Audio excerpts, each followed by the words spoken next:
Welcome to the Fantasy Theory podcast. Bring it in for the real thing. We are here for the long-awaited Best Ball Mania draft. $25 entry, $1,001 to first prize. We're going to be claiming that, of course. Obviously, that's what we're here to do. Go ahead and just cash a $1 million check. No big deal. Of course.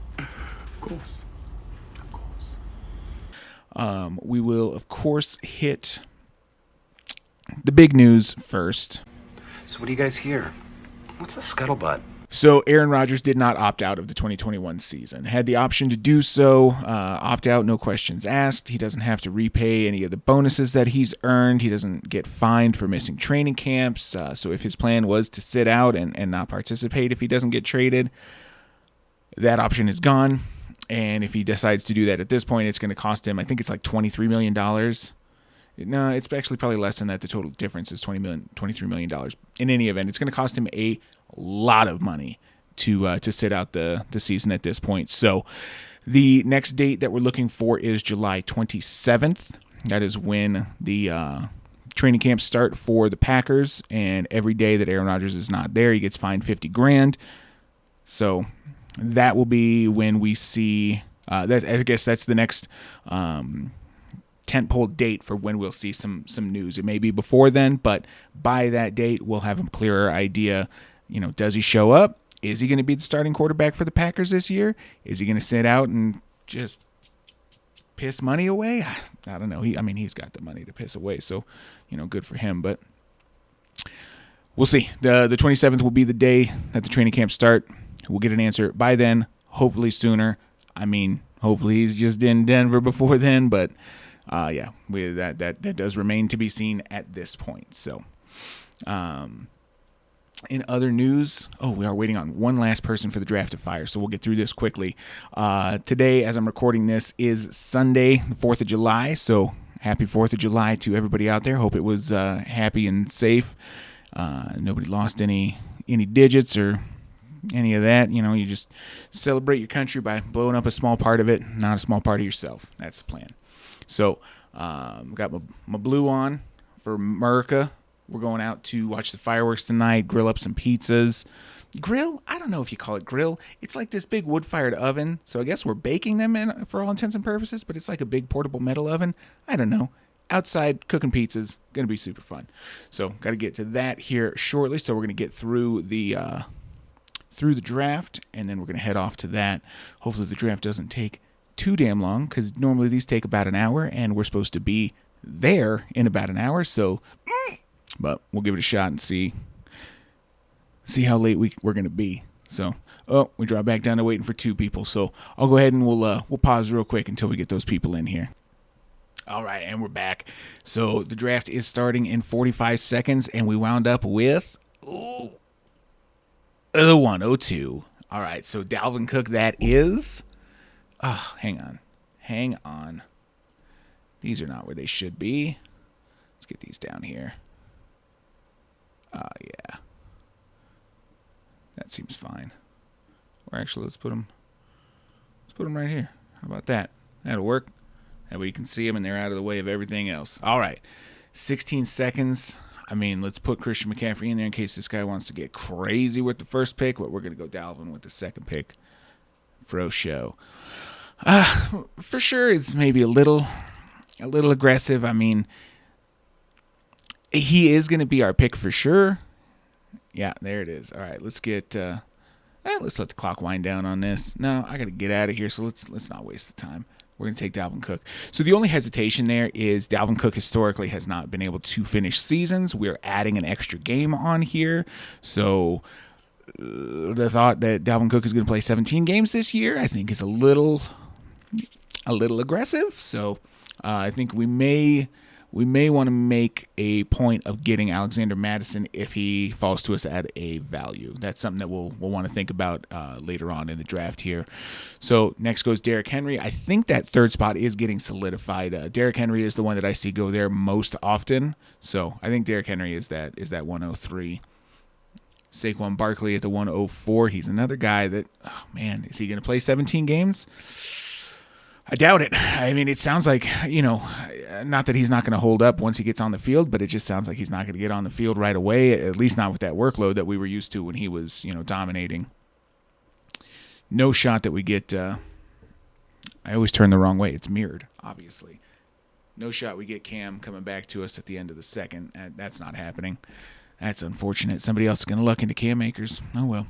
All right, 105, Alvin Kamara, pretty standard typicals. 106, Ezekiel Elliott, so he's going ahead of Jonathan Taylor in this draft. Ooh, Jonathan Taylor falling a little bit in this draft. There he goes.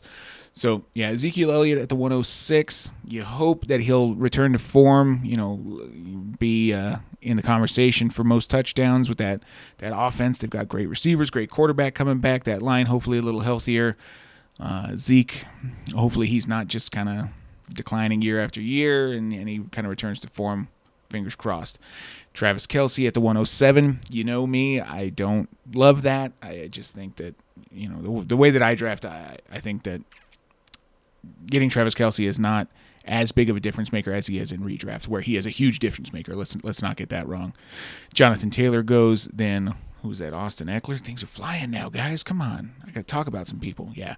So Jonathan Taylor at the 108, Austin Eckler at the 109, Nick Chubb at the 10, and then there goes Cam Akers at the 111. Fidel Cashflow. Off to a great start for him. Then our person at the turn takes back-to-back wide receivers, so no running backs for this guy until at least round 3. We get Tyreek Hill and Stephon Diggs, likely the number 1 and the number 2 on people's boards right now. Devontae Adams, just too big of a question mark. Wow, Antonio Gibson at the 2-2, that is far too early for him. Far too early for him. That turf toe, still giving him trouble.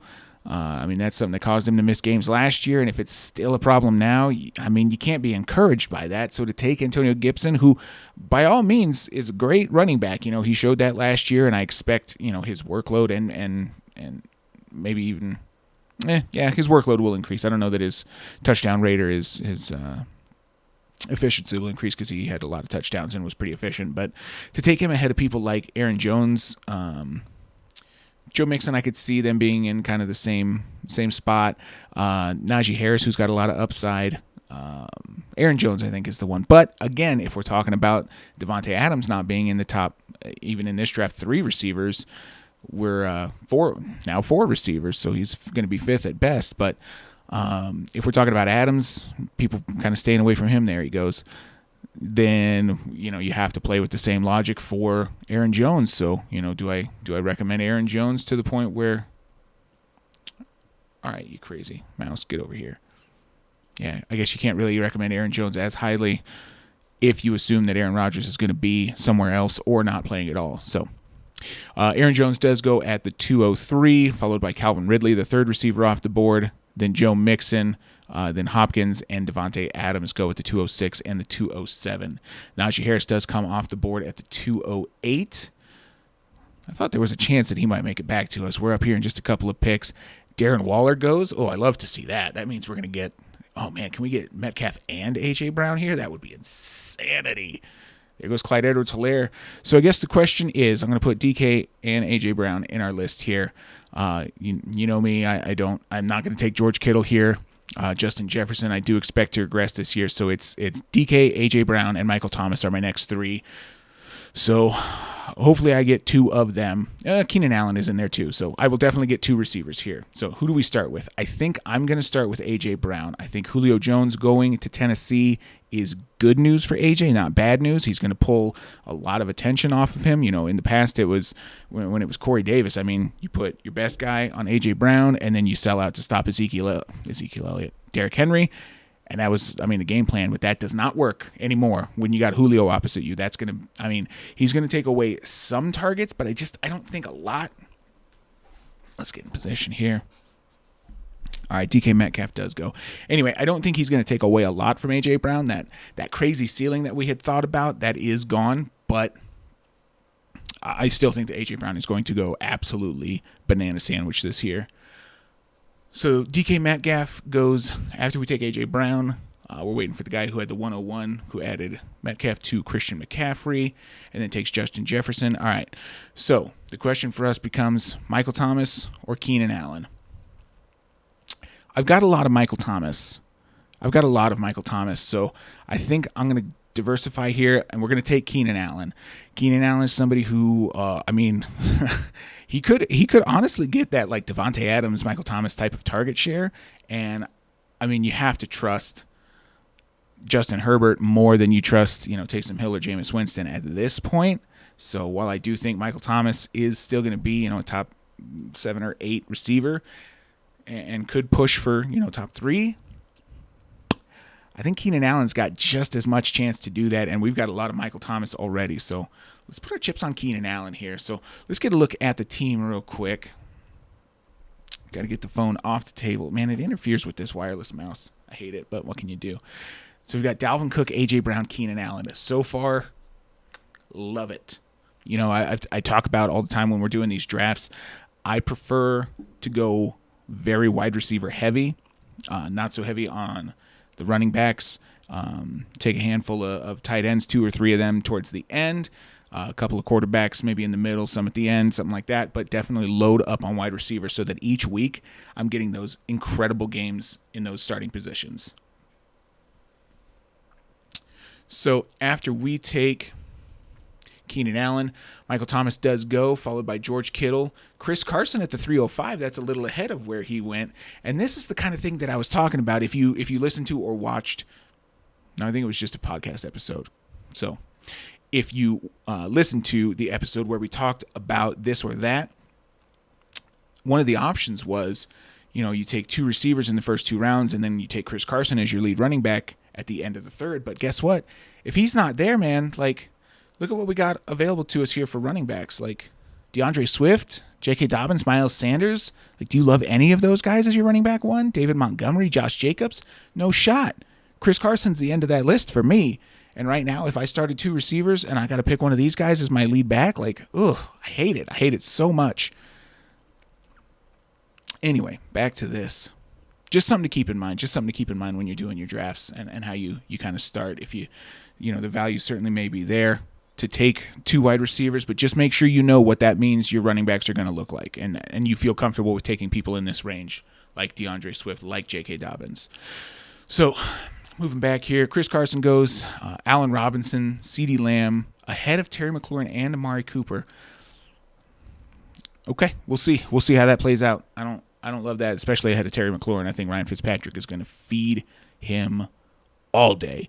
So Robinson, Lamb, McLaurin, the 309, Amari Cooper, followed by Mike Evans, DeAndre Swift, and Patrick Mahomes, the first quarterback off the board at the 312.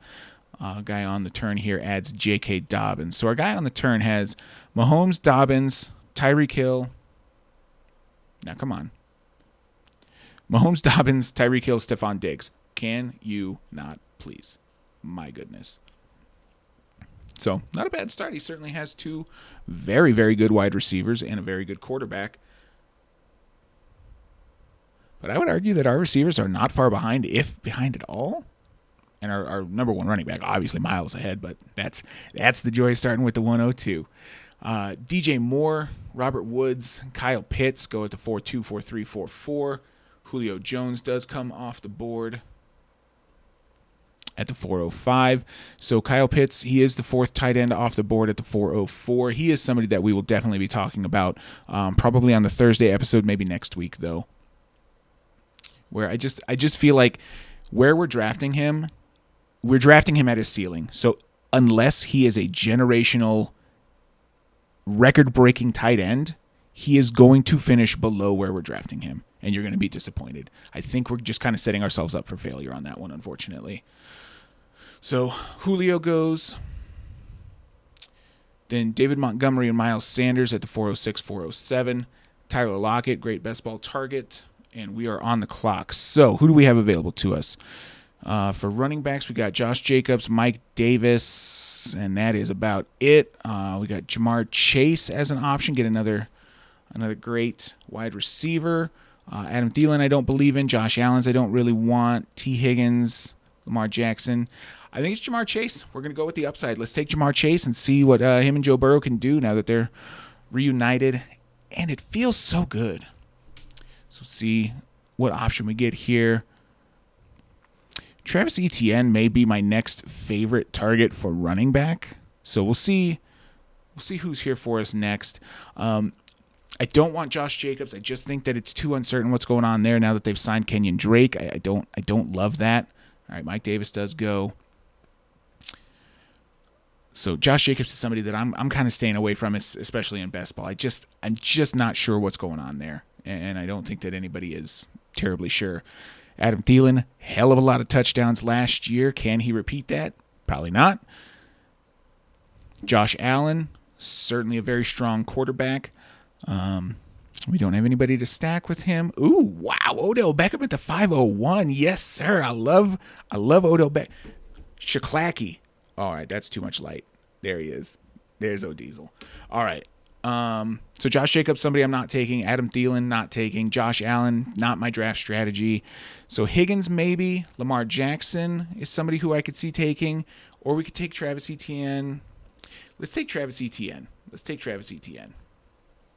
We get our second running back. Going to catch a hell of a lot of balls in Jacksonville, hopefully. I mean, he's been doing it for 4 years with Trevor Lawrence. 3 years with Trevor Lawrence. 3 years with Trevor Lawrence. There's the camera. 3 years with Trevor Lawrence. And I think that trend will certainly continue. Likely to take over the backfield from Josh Jacobs at some point. So Travis Etienne is our RB2. Not too mad about it. So I've got Lamar Jackson selected. But had we had infinite time to look at it, I did see just before we took Travis Etienne, Kyler Murray was still on the board, and I definitely prefer Kyler Murray to Lamar Jackson. So let's go back here. We take Travis Etienne. Adam Thielen then comes off the board. Josh Jacobs. Deontay Johnson, somebody I'm also not terribly excited about. He's going to get a lot of volume, most likely. Still going to be the number one on that team. But man, he just did not do enough with it last year. Maybe that's on Big Ben, but I think a lot of it's on him. He wasn't terribly efficient the year before either. T. Higgins then goes at the 506. I think that's really good value. I think he was excellent last year, and with Jamar Chase coming in, I'm not expecting a huge drop off for T. Higgins. I mean, T. Higgins, Tyler Boyd, and AJ Green each got over 100 targets last year. No reason to think that doesn't continue, at least for Chase and Higgins. Maybe Tyler Boyd takes a hit. I think he's definitely the number 3 there, but T. Higgins is going to get his for sure. Kyler Murray and Josh Allen and Dak Prescott all go back to back, 5'7", 5'8", 5'9". Kenny Golladay at the 5'10". TJ Hawkinson, he's our 5th tight end off the board, because I don't think I've seen Mark Andrews go, right? Mark Andrews still there? Yeah, Mark Andrews still there. So, yeah, TJ Hawkinson the 5th off the board at the 5'11". Brandon Ayuk at the 5'12". This is somebody in the... Man, we got to do a lot of different shows, but this is somebody who I definitely think is a hell of a value in this draft. Going at the back of the 5th round, yeah, Brandon Ayuk is definitely somebody that I want to have on my teams. Too bad he did not come back to us, but that was probably a pipe dream for sure. Lamar Jackson's still on the board. Maybe we end up with him here. That'd be crazy. Myles Gaskin then does go at the start of the 6th round, followed by Courtland Sutton. That's another one where, depending on what we think is going to happen with Aaron Rodgers, if he goes to Denver, which at this point it seems like is the most likely landing spot for him, if he doesn't either sit out or stay in Green Bay, man, oh man, Courtland Sutton, that's going to be a hell of a value too. Kareem Hunt, Robbie Anderson, Mark Andrews finally does go, and Javonte Williams. Him getting taken ahead of Melvin Gordon by, it's probably going to be 2 rounds before we see Melvin Gordon go. So it's a hell of a bet on Javonte Williams, who, he split with Michael Carter in college, and I don't see any reason to think that he won't do the same thing with Melvin Gordon in Denver here. So at the 6'6", certainly by the end of the year, maybe he takes over. So in a best ball league, when you're trying to get that final prize and you're just trying to win each of your stages, hey, maybe he gets you there.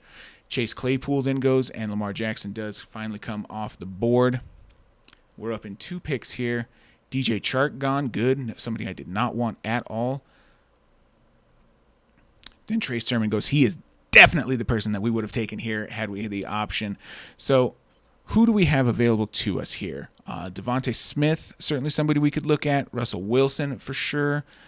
Justin Herbert, since we have Keenan Allen, that's probably not a bad pick.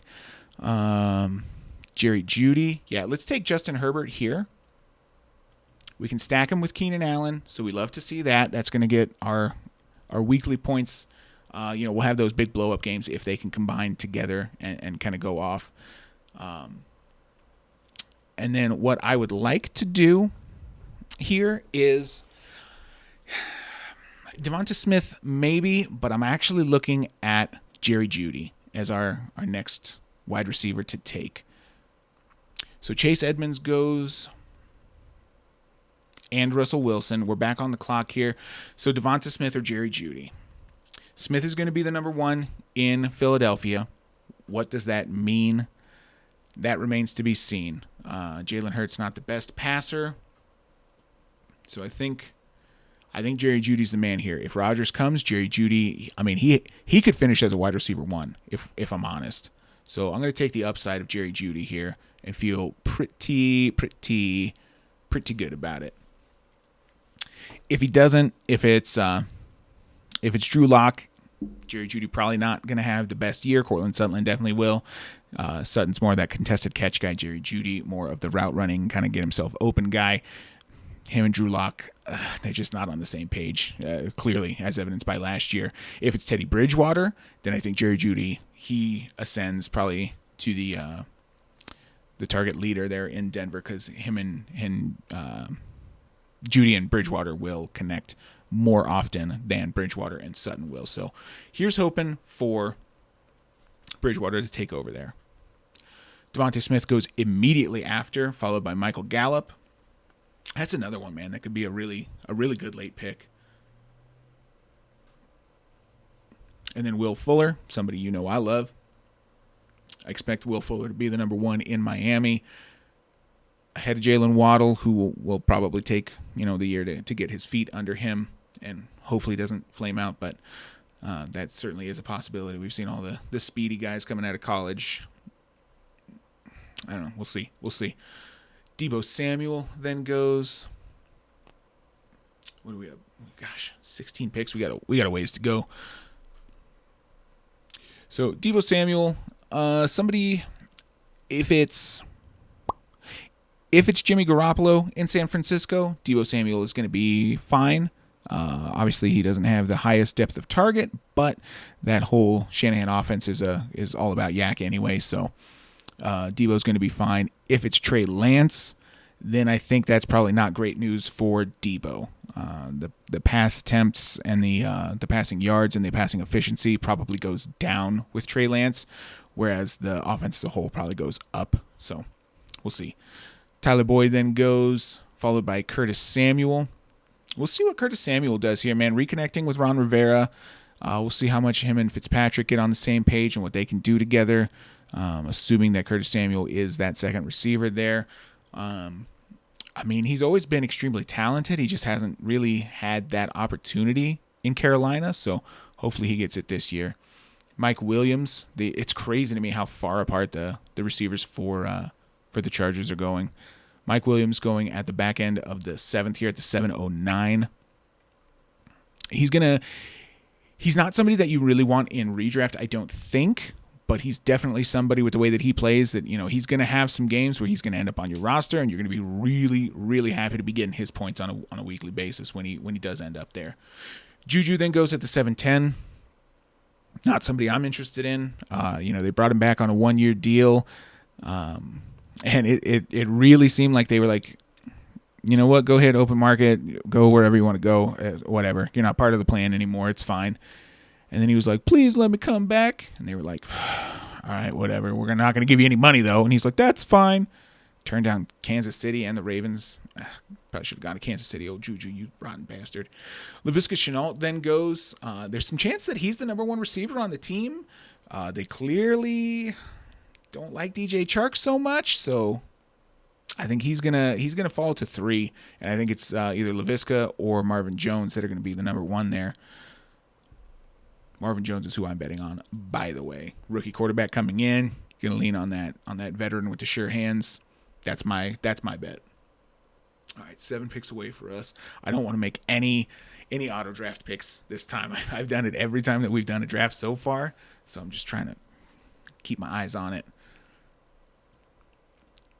All right, so we finish up the 7th round with Jalen Hurts, and then we start the 8th round with Dallas Goedert, James Robinson, Michael Carter, Leonard Fournette, Damian Harris. Definitely somebody that I would have liked to have had is Damian Harris. Seems like he's going to be the lead back. What that means in New England has been not great ever, it seems like. I mean, LeGarrette Blount, he had the year where he was the guy and the only guy, and he scored roughly 1 million touchdowns. We'll see if Damian Harris kind of carves out that type of role. Seems unlikely if they've still got Sony Michel, who actually is on the bubble and the scuttlebutt is that he may not even be there come the start of the season. God, what if they cut him and he goes to Atlanta? That'd be sweet. Marquise Brown then goes at the 8:06, and we are on the clock, so we'll get those next couple of picks here in a second. So what do we need? Certainly don't need another receiver. We could certainly go tight end. Do we want to take Tyler Higbee here? Maybe. Noah Fant. Not opposed to getting Noah Fant here. Tom Brady on the board. That's probably not bad. Ryan Tannehill. Could pair him with A.J. Brown. Let's take Noah Fant. We've already got Jerry Jeudy. So that's two Broncos, which is probably not exactly where you want to be. But again, we're playing the Mega Millions here, and what we're shooting for is upside. I guess I didn't actually make that point very well at the start of the thing here, but this is the Mega Millions. So what we're doing is we're saying that every pick that we take is hitting. So what this means is that taking Jerry Jeudy, taking Noah Fant, I am banking on Aaron Rodgers being in Denver. For us to win the $1 million out of tens of thousands of people that are entering this thing, for us to win the $1 million, we've got to get very, very lucky. We're back on the board here. So how do we get lucky from here? Tom Brady, certainly an option. Where's Aaron Rodgers is down here. We might be able to get him with our next pick. So I probably don't want to take Tom Brady here. I'm going to put Darnell Mooney in there because I do think that he's in line for a breakout. James Conner. Yeah, let's see if James Conner gets in there. Did we get James Conner or did we get Mooney? We got Mooney. Totally fine with it. Man, I wish these clocks were 45 seconds. I feel like 45 seconds would be great. I need so much more time to chat and kind of talk myself through the picks here. So we're going to hope that Aaron Rodgers comes back to us and we can pair him, put him in an orange and blue jersey and put him on our team. Darnell Mooney, somebody that I've talked about at length. I will just touch on him briefly. Somebody that I think, you can watch the tape last year. That guy got separation like it was something to do. Any chance that he got, Jalen Ramsey, he turned him around. That's one of my favorite clips to talk about. If you haven't watched it, please go find it. Darnell Mooney making Jalen Ramsey look like a knucklehead. All for nothing. That ball just sails right over his head, not even close, not even catchable. And Trubisky and Foles just not helping out Darnell Mooney. With Andy Dalton and certainly with Justin Fields, I think that will be a thing of the past, and we will get more from Darnell Mooney. His unrealized air yards was ridiculous. So yeah, I think this year is going to be a special one for Darnell Mooney.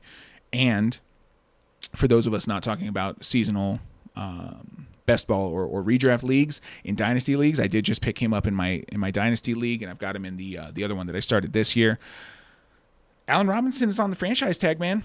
What happens if Darnell Mooney shows out this year? And Justin Fields, what if he becomes, everything that we hope that he is? And then Allen Robinson moves on at the end of the year. They're not going to franchise tag him again. That's going to cost them so much money. So, there is a very real world where Justin Fields and Darnell Mooney are connecting like monsters in Chicago next year. Darnell Mooney as the number one in that offense. It's real. It's a real possibility for sure. All right, so let's catch back up here. So we took Noah Fant and Darnell Mooney. Brandon Cooks and Tyler Higbee went in between those picks for us. We're 8 picks away. I'm going to put Aaron Rodgers on the board. I'm going to put Tony Pollard on the board. I'm going to put Melvin Gordon on the board. Corey Davis and A.J. Dillon. Certainly people I don't mind being on the board. Marvin Jones. And Henry Ruggs. That's about as far as we'll go right now, but that way we've got some people on the board here ready for us to pick. So, Jarvis Landry, Tom Brady, Ronald Jones, and Jalen Waddle get us to the midway point of the 9th round. Jalen Waddle going at the 9:06. Matt Stafford, Zach Moss, James Conner, McCole Hardman. Little early for McCole Hardman for me. Ryan Tannehill at the 9:11. I think that's going to be really good value with Julio and A.J. Brown. Ryan Tannehill has every shot to finish inside the top 5 this year. I mean, he could really surprise some people. I know Arthur Smith is gone, and there's definitely a possibility, on the other side of that coin, that offense is not as efficient as they have been. Arthur Smith, of course, off to Atlanta, so maybe it takes a step backwards. But you add Julio Jones, and that'll do a lot to fix some other things that are going wrong for you for sure. Devontae Parker. And then Russell Gage. See, this is the kind of thing you got to do. It's maybe a little bit early, but if Russell Gage becomes the number 2 in this offense, he's going to see a lot of targets. Oh, we're on the clock. All right. Tony Pollard available. Marvin Jones and Henry Ruggs. Everybody else that we wanted, they're out of there. So, again, in a scenario where it sucks that Aaron Rodgers is gone, that's really a bummer. In a scenario where we're hoping that everything goes right, we're going to take Tony Pollard. I think he is good enough. There he is. He is good enough that if something happens to Zeke, and again, in the Mega Millions, you're hoping that everything goes right for you. So Zeke, I certainly don't wish any ill will on him. I hope he does not get hurt. But, maybe he stinks out loud. I don't know. Maybe he does some knucklehead thing off the field and they sit him down for something. I don't know. Whatever the case may be. If Tony Pollard gets a shot to be the guy for the Dallas Cowboys, I think he will run away with it. And if that happens, that's going to be extremely good news for us. Extremely good news for us. We are almost back on the clock here.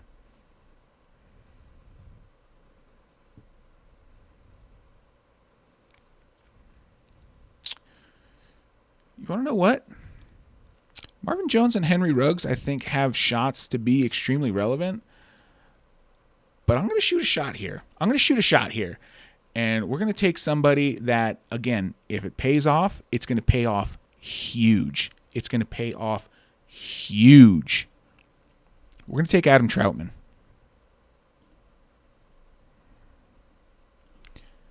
If it's Jameis Winston under center for the Saints, I want a piece of that passing attack. If it's Jameis Winston, the tight end is going to get targeted. And who's the number 2 target in that offense, man? Like, it's possible that it's Adam Troutman. I mean, it's probably between Thomas and Kamara. But the way that Kamara was targeted when Brees was out of the lineup last year, and the way that, Tampa Bay backs got targeted when Jameis Winston was under center there in Tampa, it's possible he's number 3. And if Adam Troutman is as big of a monster as he was when he was playing at Dayton in college, man, this guy's got a ceiling. This guy's got a ceiling for sure. And again, I'm going to drill it into the dirt, into the ground. We're playing a game where every pick that we make hits their ceiling. That's what you got to do if you're going to win that $1 million. So that's what we're doing.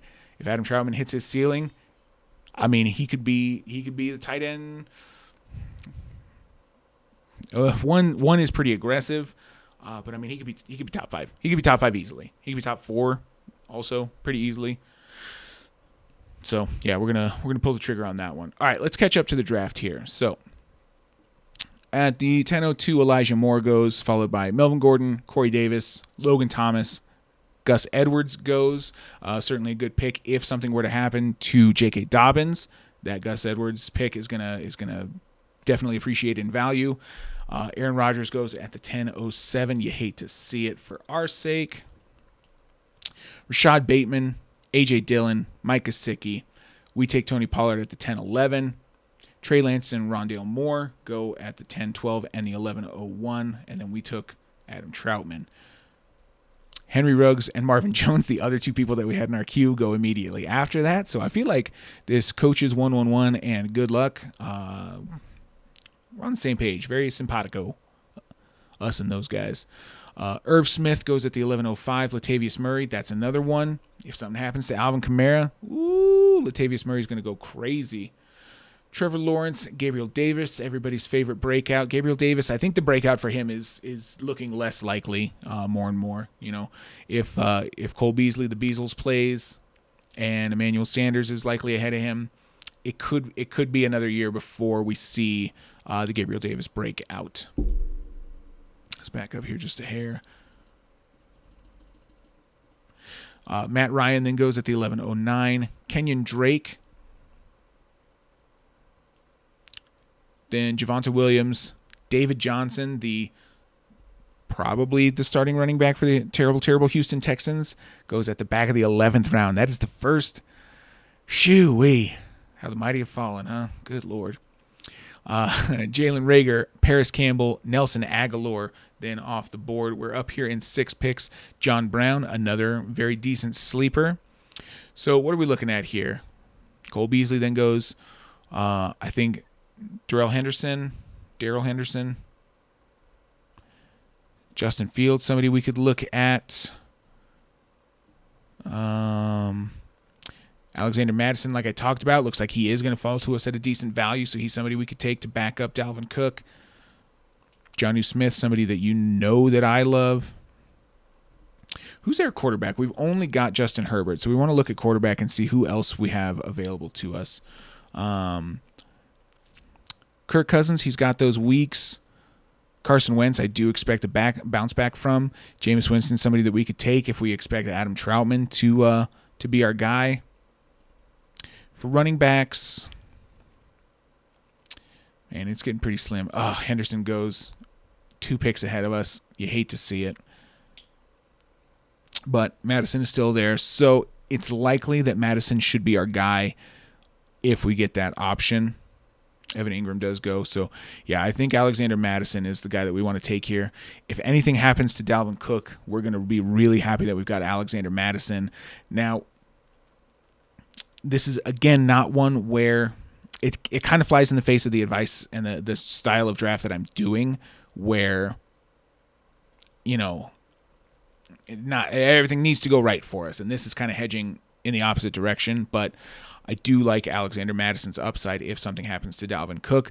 That way, we're not incinerating our first pick. We're using the second to last pick of the 12th round to kind of insulate our first pick. That way, if something should happen to go wrong with Dalvin Cook, he's gonna miss a game or two, guys. He's just gonna miss a game or two, and we'll have somebody who we can plug in there and feel comfortable with. Back on the clock here in one more pick. All right, so Devin Singletary and Emmanuel Sanders went in between our picks. Chuba Hubbard, somebody on exactly the opposite side of Alexander Mattison. If something happens to Christian McCaffrey again, Chuba Hubbard is somebody that I think could really pay off. Darrington Evans as well. I think... Yeah, man, I would love 10 more seconds to kind of talk through all of these. We ended up taking Jonnu Smith, very on brand for me, very, very on brand for me. Another person that if he hits, if he is the wide receiver or the number one target for the New England Patriots, whether that's Cam Newton, who we've seen have excellent tight end production with, come on. See, this is the point in a normal podcast where I would pause, and then I would come up with a name, and then I'd get back to you. It's Greg Olsen. See? All we got to do is just make some time. Greg Olsen there in Carolina, they combined to have Greg Olsen be a very, very relevant fantasy tight end. So certainly we could see that again. The way that they use Jonnu Smith, I mean, if it's Mac Jones, they might give him some carries, some things like that, use him around the goal line a little bit more. So I think either quarterback that is starting for the Patriots, Jonnu Smith is going to do some good things with them. So right now, we've got Noah Fant, we've got Adam Troutman, we got Jonnu Smith. I am not taking another tight end. No shot. If we get the opportunity to pick up either Chuba or Darrington Evans, which it certainly looks like we will, I will be all over that. Absolutely want another quarterback or two. And let's see. Our next pick is going to be in the 14th round. So we've got round 14. Let's use this hand. That way it's on camera and I don't have to just like. So we got round 14, 15, 16, 17, 18. We got 5 picks left. Okay. In those picks, I would love to get another running back. I'd love to get another upside wide receiver. I'd love to get 2 quarterbacks. So, I mean, if there's any shot that we can get Jameis here, I'd be pretty happy with that. Carson Wentz, I'd certainly be happy with. Anybody else that we would be kind of stacking? Is Kirk Cousins off the board, right? Yeah, he's gone.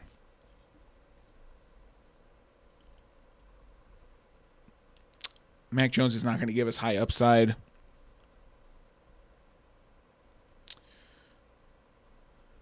Justin Fields did go at the 13-10, so he's gone. Yeah. And Carson Wentz does go as well. That's too bad. So who else do we have that we're looking at here for quarterback? Deshaun Watson. He's somebody that we could certainly stick our neck out on. Who else in here? Man, really nobody. That's it. So I think I'm really crossing our fingers that we can get Jameis. It's possible that we just take Taysom Hill too, because if Taysom wins that job, having that locked up. So that's certainly an option. Who's there at wide receiver that hasn't gone yet that we're still like, oh man. Amon-Ra St. Brown, if he becomes the number 1 target there for the Lions, that's certainly an option.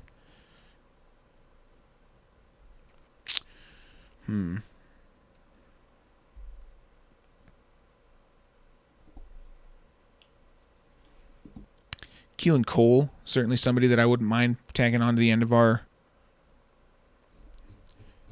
team here. Somebody that I think could see more usage in New York than he has in the past.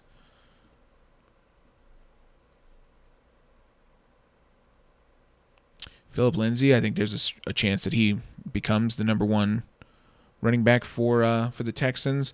Damian Williams, just in case something happens crazy to David Montgomery. And, man, that's about it. Javian Hawkins, maybe. All right, so we're on the clock. Jameis is there for us.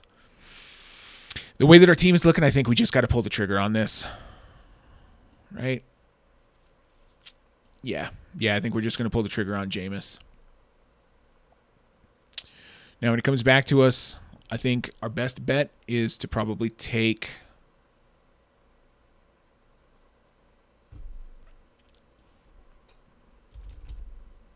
I'm going to put Sony on the list here too. Like I talked about, if there is a world that exists where the Patriots say we're going with Damian Harris and Ramondre Stevenson, Cam Newton's going to carry the ball a lot, don't need your Sony Michel, tell your story walking, get out of here. I mean, if he ends up on the Falcons and takes over for Mike Davis, that's a world that exists that I would be very, very excited to be part of. So I guess the question becomes,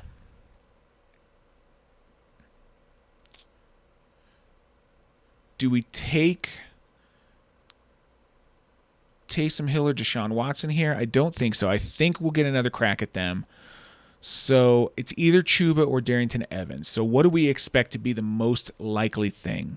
I think the most likely thing is Derrick Henry getting hurt because of that workload, but I don't think that Darrington Evans takes over. I think they probably just lean on their receivers more. So let's take Chuba. Let's take Chuba Hubbard. We'll see if Christian McCaffrey, if he stays on the field this year. I mean, he's very likely to. Last year was, I believe, the first time that he had missed at all. So very likely to stay on there, but got to take that lottery ticket and hopefully scratch it off for $1 million. You know, if something goes crazy, ACL, patellar tendon, Achilles tendon, anything like that, or anything like that. If that scenario plays out, Chuba Hubbard is going to be somebody that, again, is just a lottery ticket that hits for us in a very, very big way. And that's all this Mega Millions is. Like, if I'm playing in, the normal 12-man where you put in $5 and you get, top three get paid, you're just looking to make that top three. That's totally fine against, 11 other people. You want a little bit of safety, a little bit of predictability. But here, we're playing against tens of thousands of people where the first prize, the prizes go fairly deep, for sure. But we're looking for first MF in place. And so we're taking picks that if they hit, they are going to hit big time. Chuba Hubbard is one of those picks. Alexander Madison is not one of those picks, but hey, it's insulation for our first pick, like I said. So the picks here, a lot of value, really. Like Jacoby Myers, if he goes off, what's he going to do for you? Nothing. James White, same type of thing. I just don't think that the ceiling is there for those types of players. So Tariq Cohen goes, Jamison Crowder, Tyrell Williams, maybe he's the lead receiver there, I guess. Ben Roethlisberger, Zach Wilson also go. Philip Lindsay went.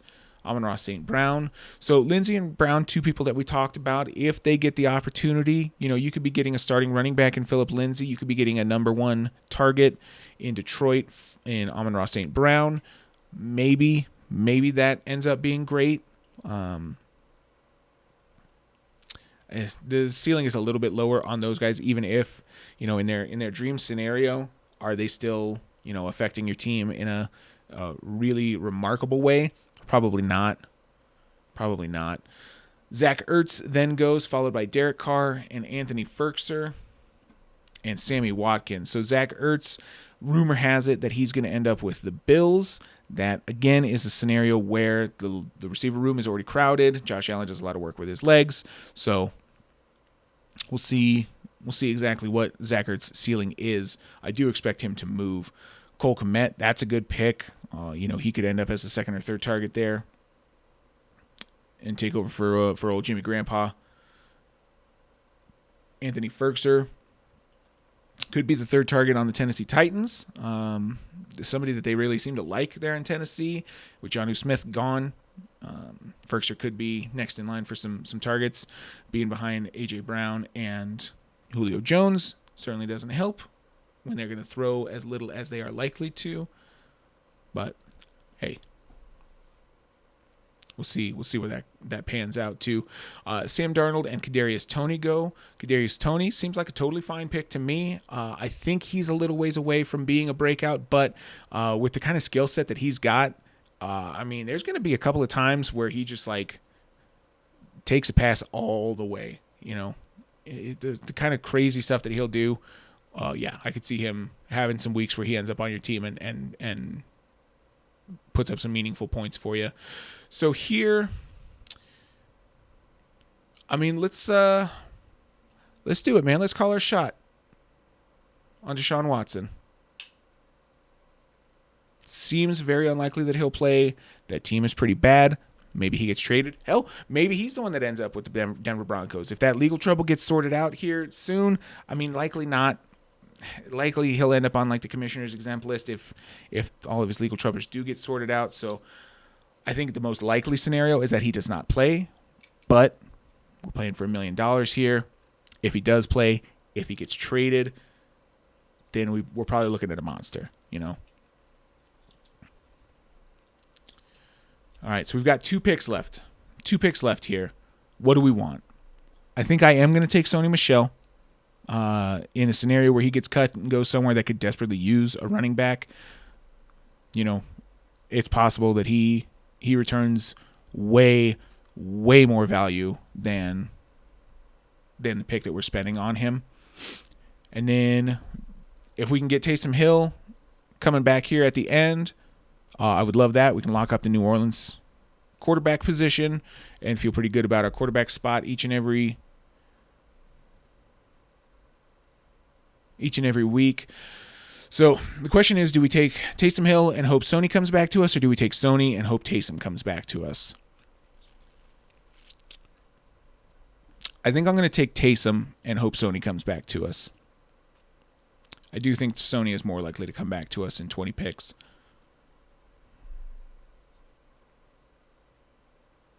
Yeah. Yeah, I think that's more likely. So, how do we feel about the draft? We're getting towards the end here.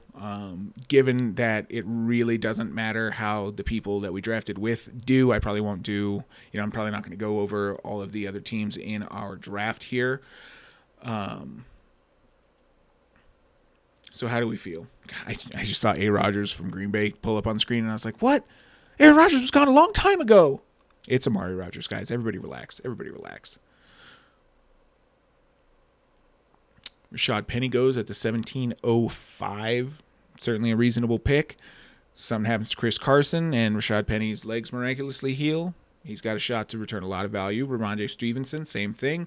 If Damian Williams does not produce, they could turn to Ramondre Stevenson. He's a big bruiser. He'll bowl over a couple of people for sure. So we've got, for the way that I like to build my teams, I think it's pretty obvious the issue that I've got here. We've only got 5 wide receivers. I don't love that. I really don't love that. And especially if I'm taking Sony Michel here at the end, we're going to have more running backs than we have wide receivers. That's not typically how I like to draft. But let's take a look at our wide receivers. And A.J. Brown and Keenan Allen, feel really good about them. Jamar Chase, if he hits his ceiling, I'm going to feel really good about him too. He could be this year's Justin Jefferson very easily.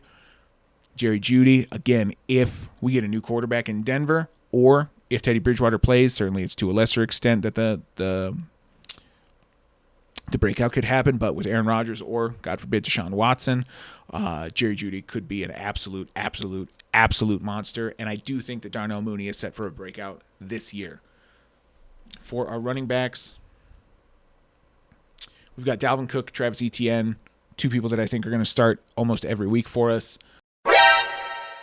Tony Pollard and Alexander Mattison. I guess Tony Pollard and Chuba Hubbard are the 2 that we took that if something happens to Zeke or if something happens to Christian McCaffrey, those guys are lottery tickets that are going to pay off huge. Alexander Mattison is somebody that is just insurance for Dalvin Cook.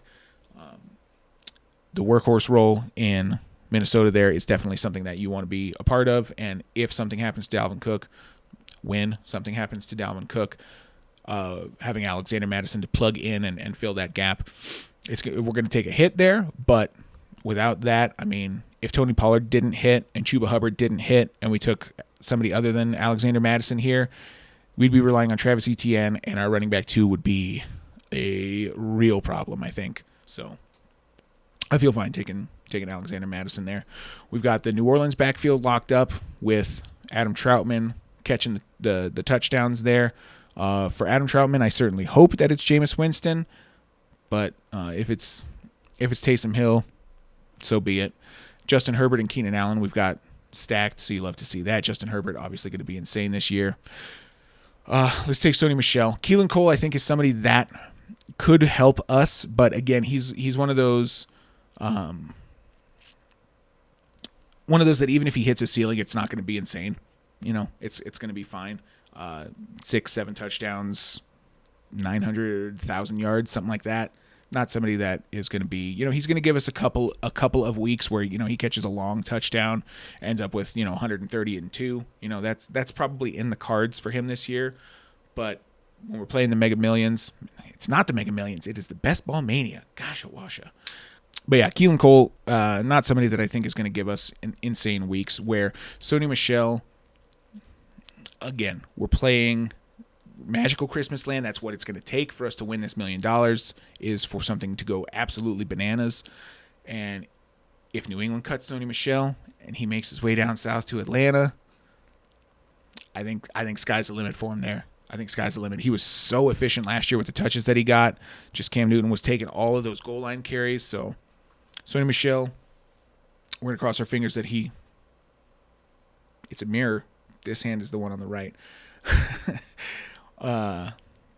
hey, if it happens, great. If not, that's fine.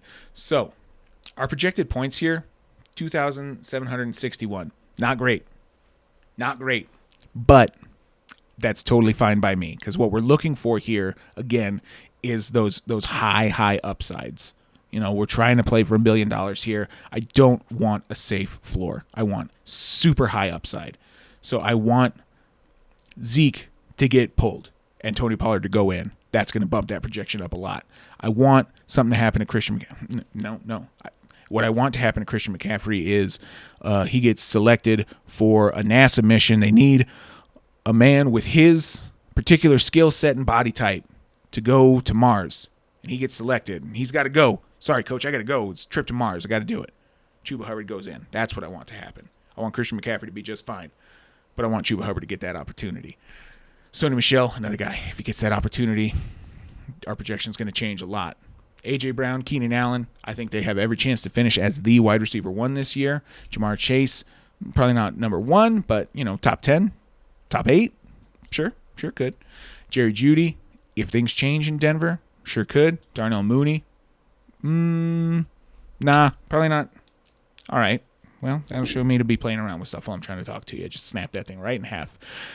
Darnell Mooney, somebody that I think could take a step forward and be, he'll probably be that number 3 on our team on a week-to-week basis. Maybe he's on the bench all year. Who knows? Maybe he doesn't get in at all. Who knows? But I think his upside is certainly there. Noah Fant, same kind of thing with Jerry Jeudy. If we get that quarterback change here in Denver, Noah Fant could blow up. Could absolutely blow up. Adam Troutman, if he's the number 2 target on the Saints, could certainly blow up. And we've got both of the Saints quarterbacks, so we'll be taking advantage of that all year for sure. And then Jonnu Smith, somebody who I love. I just absolutely love Jonnu Smith. So, is this the team that wins the $1 million? No, I don't think so. I don't think the draft broke in such a way, and certainly we didn't take advantage of it if it did, for us to win the $1 million. If everything goes right, maybe, but are we the odds-on favorite to do it? Absolutely not. God no. But it's fun. It's fun to do. I feel like where I really blew it is with our quarterbacks. I feel like I could have done a better job with the quarterbacks. If we had gotten Aaron Rodgers, I'd feel a lot better. What can you do? If everything pans out, maybe this returns some money for us. Maybe we win a couple $100, something like that. If some things work out, we'll see. We'll check back in on these drafts at the end of the season and see where everything went, and hopefully we get a couple of bucks back on all of this. We're down to $7 in the account here, so we're going to have to refresh that. Maybe we'll do one more of these before the season starts. Maybe we'll do one more of these. I think we'll do one more of these. Got to hit that prize pool, right? All right, that is going to do it for us. I am already late, so I'm going to give you the super quick, shameless self-promotion. Check out the website and the Instagram, both thefantasytheory1.com, the other at, I think you know which is which. Twitter is at Fantasy Theory 1. Since the Fantasy Theory is 16 characters, we get one less than that on Twitter. You hate to see it. We're on Apple Podcasts, Google Podcasts, and Spotify, so make sure you check us out on there. Please do take the time to leave a review on Apple Podcasts. I haven't actually checked those in a couple of days, so I'm going to see how many we got on there. Hopefully it's more, but please do leave a review on there. I'm going to go and look at the feedback now and see what we can do to improve the show so you get more value out of it week to week. And then the more reviews that we get, the more people are going to see the show, and that's certainly good news. So thank you very, very, very much for watching and or listening. If you are listening, hopefully the draft board, hopefully from previous experiences that the draft board is on Twitter. Certainly I'll put it in the episode description for you so you know that it's up there. So I'm a visual guy. I like to look at the draft board while I'm drafting. So if you watched on YouTube, number 1, hopefully the volume is good. Number 2, hopefully the draft board is clear. I'm going to do everything I can to make sure that happens for everybody this time. So thank you so much for sticking with me. I certainly do appreciate it. We'll see you next time. Have a good one.